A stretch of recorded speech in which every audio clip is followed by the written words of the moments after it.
Halo,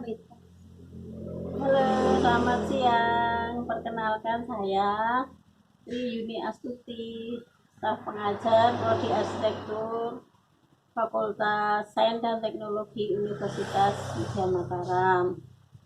Kali ini saya ingin mengajak eh, masyarakat untuk mengolah sampah, di mana setiap hari kita menjumpai adanya sampah plastik.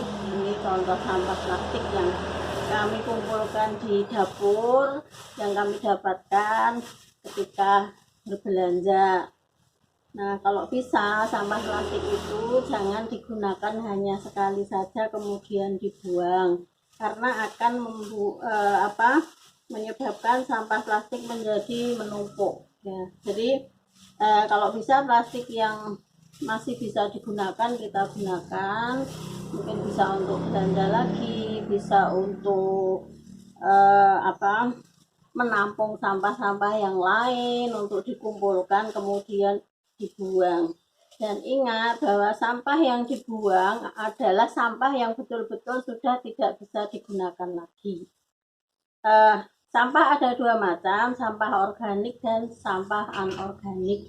Sampah organik adalah sampah dari sisa-sisa makanan, dari sayur-sayuran, buah-buahan. Nah, itu sebaiknya kita kumpulkan dan dimasukkan dalam biopori. Tapi itu nanti akan kami bahas pada kesempatan lain. Nah, kali ini yang akan saya sampaikan adalah bagaimana mengolah sampah plastik untuk menjadi barang kerajinan. Jadi plastik-plastik yang masih bagus seperti ini bisa kita gunakan untuk membuat barang kerajinan. Contohnya adalah ini bunga, kemudian untuk hiasan kulkas, kemudian untuk ini juga hiasan kulkas, untuk indera mata, dan ini untuk kotak tisu. Nah, ini semuanya bahannya adalah dari sampah plastik. Sebelum kita memulai bagaimana cara mengolah sampah plastik menjadi barang kerajinan, kita siapkan dulu alat bahan dan alatnya. Bahan yang pertama adalah sampah plastik, terutama plastik kresek ya, karena masih banyak plastik-plastik yang lain yang dapat kita olah juga, misalnya botol aqua. Tapi kali ini saya akan mengajak masyarakat untuk memanfaatkan sampah plastik, terutama tas kresek.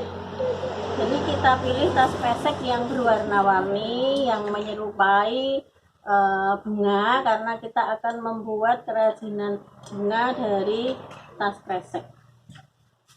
Nah, tentu saja bahan tas kresek ini belum bisa kita pakai secara langsung, tetapi harus dihilangkan bagian yang tidak rata. Ya, jadi kita potong ujung-ujungnya seperti ini. Kemudian sisa ini juga kita tidak akan membuangnya, tapi kita masukkan ke dalam botol untuk nanti selanjutnya menjadi bahan kerajinan yang lain, berupa istilahnya ekobrik ya. Nanti kalau botol ini sudah penuh, kita cari botol lain untuk diisi lagi. Nah, untuk membuat bahan baku daun atau bunga, nanti plastik tersebut menjadi lembaran seperti ini. Nah, caranya untuk membuat lembaran seperti ini adalah kita memilih warnanya dulu. Kita mau membuat bahan dengan warna apa? Misalnya kita mau membuat bahan dengan warna putih. Nah, ini kalau hanya satu kresek tidak cukup, tapi kita pakai kresek yang lain. Karena kita mau membuat bahan warna putih, maka yang kita pakai adalah putih semua.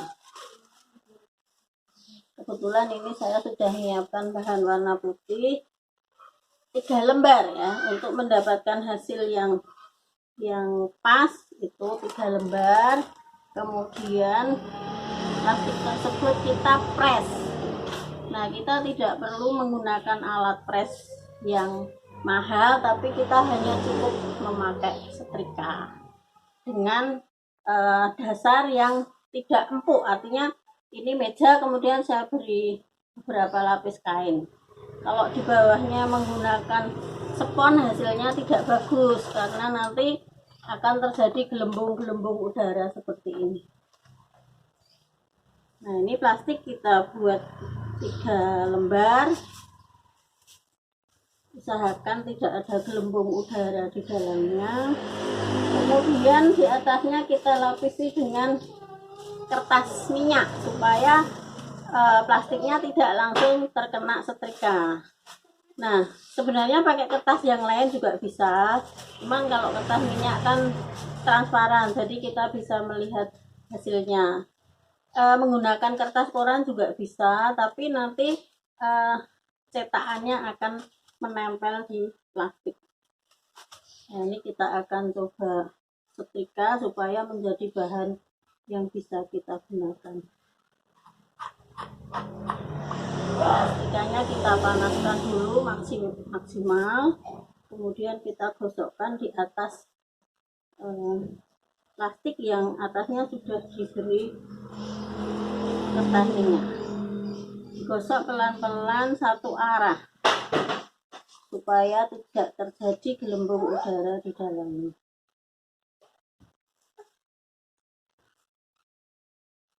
Ini karena belum panas jadi belum bisa.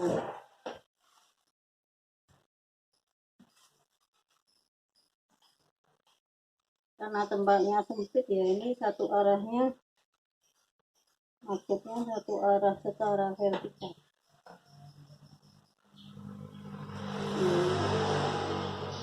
Untuk hasil yang bagus maka plastiknya bisa menempel secara rapat, jadi tidak ada yang terlepas.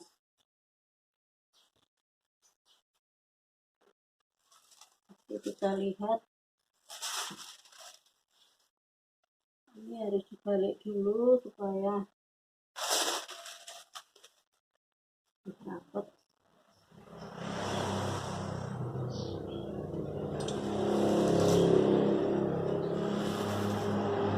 Nah, ini kita gosok sampai 3 kresek tadi melekat jadi satu dan menjadi bahan yang kaku.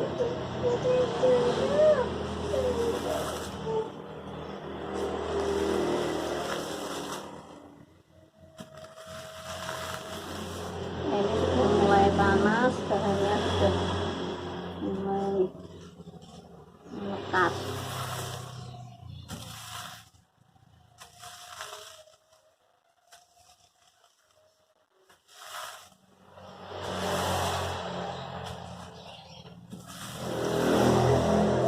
Nah, kertas minyak ini kita gunakan sampai rusak ya, jadi artinya masih bisa kita gunakan lagi, kecuali kalau sudah robek itu tidak bisa digunakan. Coba kita lihat hasilnya. Ini sudah mulai agak kaku, tapi ini mungkin permukaannya kurang rata sehingga hasilnya belum bagus.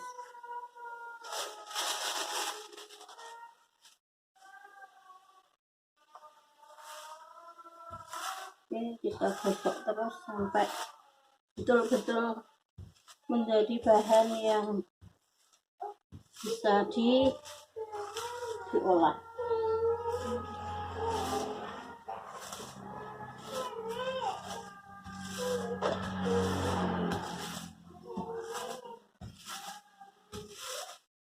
Oke, saya kira sudah cukup.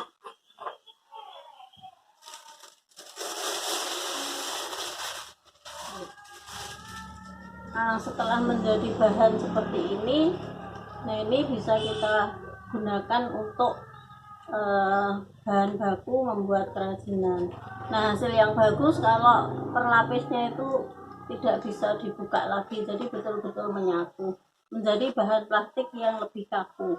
Dan ini sebenarnya tidak hanya bisa dipakai untuk membuat bahan kerajinan bunga, tapi ini kalau kita bisa menjahit, maka ini bisa dijahit menjadi bahan tas atau dompet. Oke, jadi demikian untuk persiapan bahannya, sangat mudah sekali. Jadi ini saya sudah mengumpulkan banyak bahan dari sampah kresek yang ada di dapur, dan saya pilih yang warna-warni supaya bisa mendapatkan bahan baku yang berwarna-warni. Jadi kita tidak perlu ngecat, tapi dari plastik itu sendiri sudah berwarna-warni. Jadi ini untuk persiapan bahannya. Nah, nanti kita lanjutkan lagi untuk cara pembuatannya.